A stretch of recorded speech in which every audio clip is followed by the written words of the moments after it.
You won't find bodies at Titanic. You won't find skeletons. The bones actually dissolve into solution very rapidly at that depth. What anybody who's explored the wreck finds is pairs of shoes.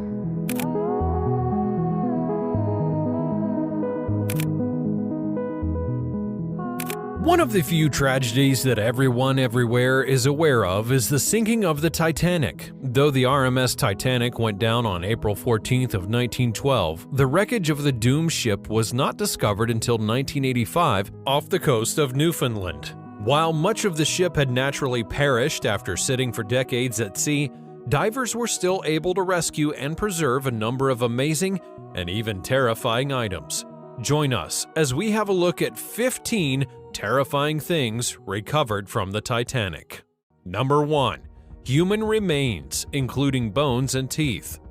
During the recovery efforts after the sinking of the Titanic, many bodies were recovered from the ocean, but not all of them could be identified. Some of the remains were in such poor condition that identification was impossible, while others were never claimed by family members. Many of these unidentifiable remains were buried in cemeteries near the recovery sites, such as Halifax, Nova Scotia, where a number of victims would be buried in Fairview Lawn Cemetery. Some of those remains were sent back to their place of origin for burial, but still, many remains were never claimed and were buried in unmarked graves. The identification of the remains was a difficult task, and it was not always successful. In many cases, the remains were in a state of decomposition, and the identification was based on clothing, personal items, or other physical characteristics. In addition to the remains that were never identified, there were also cases of misidentification. Some remains would be misidentified due to confusion or lack of information, which would lead to families receiving the wrong remains or burying the wrong person. This caused further pain and suffering for the families who were already dealing with the loss of their loved ones. In recent years, advances in DNA technology has allowed for the identification of some of the remains of Titanic's victims. In 2007, the remains of 2 victims were exhumed from Fairview Lawn Cemetery in Halifax and were identified using DNA testing. It's a tragic fact that many of the victims of the Titanic disaster were never identified, and their families never knew what happened to them. It serves as a reminder of the devastating loss of life that occurred on that fateful night. Number 2. An 18-karat gold necklace. On April the 15th of 2017, the Luxor Hotel and Casino in Las Vegas opened Titanic, the Artifact Exhibition, organized by Premier Exhibitions to commemorate the 105th anniversary of the Titanic sinking to its eternal icy home. Amongst the many items on display was a locket that was made out of 18-karat gold belonging to a passenger named Virginia Estelle McDowell Clark. Virginia and her husband Walter boarded the Titanic in order to return to their home in Los Angeles. They had spent their belated honeymoon in Europe and were eager to return home so that they could celebrate their son's second birthday with him. The Clarks were first-class passengers aboard the ship, according to Alexandria Klingelhofer, a curator for Premier Exhibitions, and had actually cut their honeymoon short in order to be able to return home. Virginia and Walter, like most of the other passengers, likely assumed that they were perfectly safe on this massive ocean liner and would be reunited with their son in no time. After all, the ship was advertised as completely unsinkable, and most passengers didn't question the claim before boarding. Unfortunately, Virginia was the only one of the Clarks to return home, and only because of her husband's sacrifice. Virginia was alone in her cabin when the ship collided with an iceberg in the northern Atlantic Ocean, and when she felt the impact, she went straight to Walter, who was in the lounge playing cards with some other men, apparently unfazed by the vibrations that he must have felt from the collision. When the couple realized what had occurred, they then rushed to the lifeboats, hoping that both of them would be able to make it to safety. Women and children were allowed to board the lifeboats before anyone else, as we all know from the film, and it was no different in real life. Virginia and Walter, just like Rose and Jack, were separated while he ensured that his wife was on the lifeboat and on her way to safety. They hoped to be reunited one day, but that simply never happened. Number 3. A doll's head. A doll that survived the Titanic and was recovered from the seafloor 65 years later is up for auction once again, according to its current owner. Only the head of Eva Hart's favorite doll, which she had to leave behind in her berth when she fled the sinking ship, remains. Captain Abel Frederico Nogueras of the shipping company Argan Bell discovered the doll 41 years ago, 2,000 meters underwater, halfway across the Atlantic between Southampton, UK, and New York City. And he kept it for the next 15 years until his death. Teresa Martin, a collector from the province of Huelva in Spain's far southwest, contacted Eva Hart and reached an agreement which allowed her to keep the doll. Eva died in 1996, never seeing her doll again, but content with the knowledge that she had been discovered. Eva had always made reference to the doll when interviewed about her ordeal on the Titanic and her survival after the luxury ocean liner sank on its maiden voyage before the doll was recovered. A sailor rescued this disturbing doll's head from the bottom of the Atlantic in 1977. The porcelain figure, dragged up from a depth of 6,561 feet, was initially thought to be a rock, but once its finder realized that it was a doll's head, he treasured it until his death in 1992. The porcelain head is the exact shape of the Schöne and Hofmeister 1906 mold, and this rare doll is known to have survived the Titanic. After years in a museum in Spain, the head was then auctioned off for €650 in 2018 on an auction site. Number 4. Vials of perfume. These perfume vials discovered in a closed pouch were another extraordinary find by the RMS Titanic Inc. team.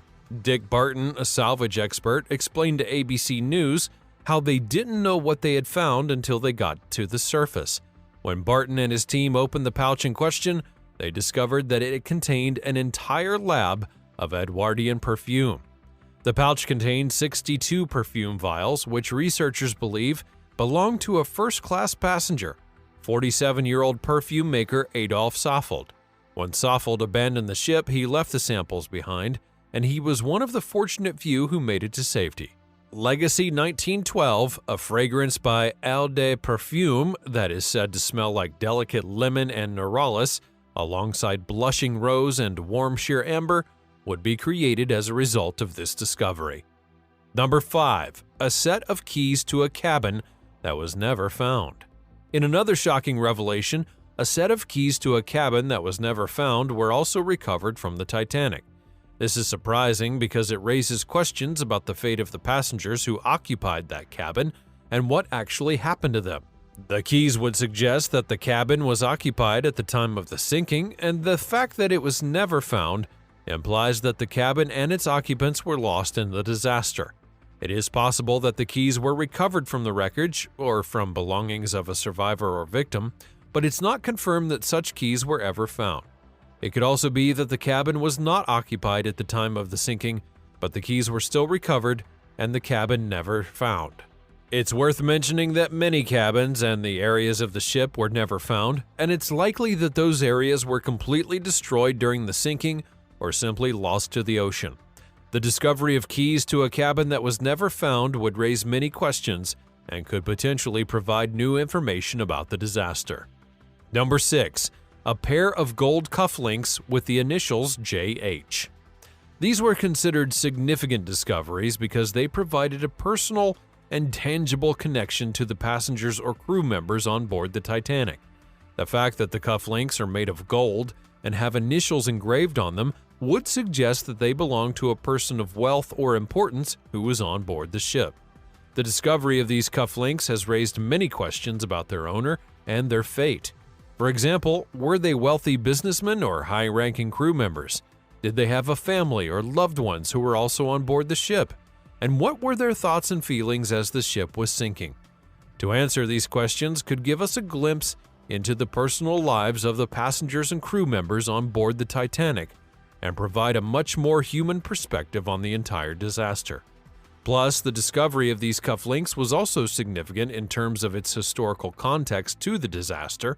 The Titanic was considered a grand and luxurious ship, and the fact that these gold cufflinks were recovered from the wreckage serves as a reminder of the opulence and grandeur of the ship itself and the wealth and status of its passengers. Number 7. A pair of leather boots belonging to a crew member. These boots were a shocking find because they humanized the disaster and brought to mind the crew members who lost their lives while trying to save passengers. The boots would suggest that the crew member was on duty at the time of the sinking and was likely involved in evacuation efforts. It is possible that these boots were recovered from the wreckage or from the remains of the crew member.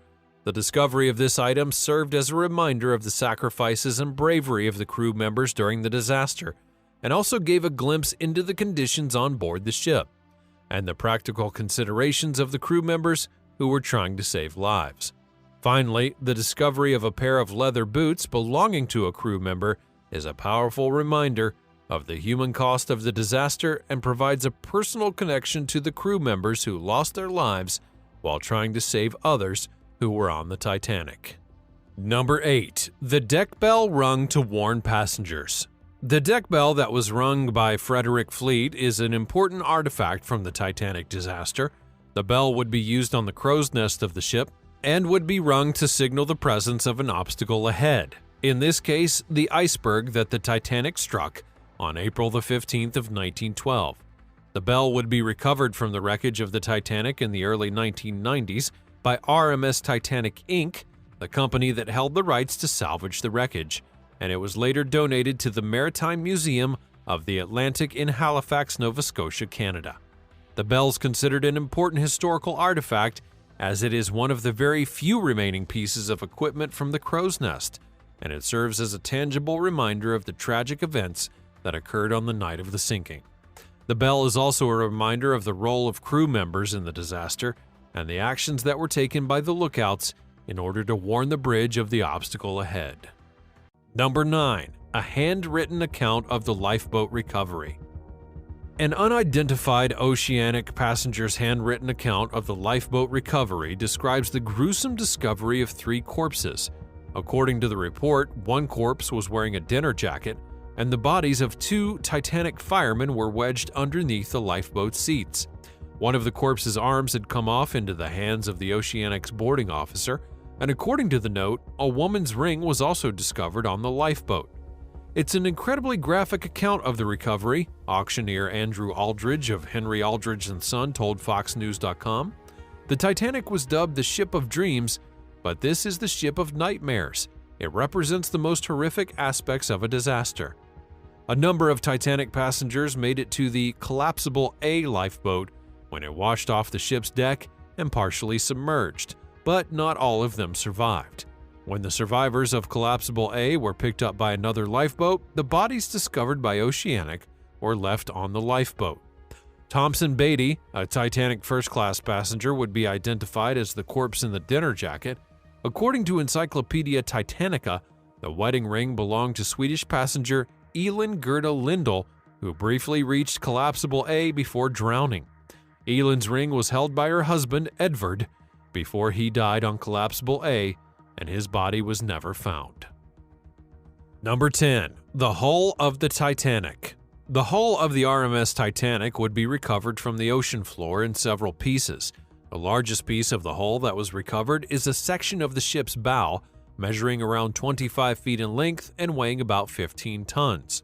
Other sections of the hull that were recovered include a section of the ship's keel and parts of the ship's stern. The hull sections that were recovered were in poor condition due to the corrosive effects of salt water and the pressure of the deep ocean. They were heavily covered in rust and marine growth, and many of the structural elements had been severely damaged. Despite the poor conditions of the hull sections, they were still able to provide valuable information about the design and construction of the ship. The recovered selections of the hull were also able to provide insight into the damage caused by the collision with the iceberg. Researchers were able to study the impact point on the hull and the damage that was caused by the ice. The damage caused by the collision was consistent with the testimony of its survivors and helped to confirm the official account of the disaster. In addition to providing insight into its design and construction, the recovered sections of the hull also helped to shed light on the events of the disaster itself. The position and condition of the recovered hull sections would help to confirm the official account of the sinking, including the location of the collision and the trajectory of the ship as it sank. The recovered hull sections also helped to answer some of the lingering questions about the disaster, For example, the condition of the recovered sections of the hull would help to confirm that the ship had indeed broken in half before sinking to the bottom, as some survivors had reported.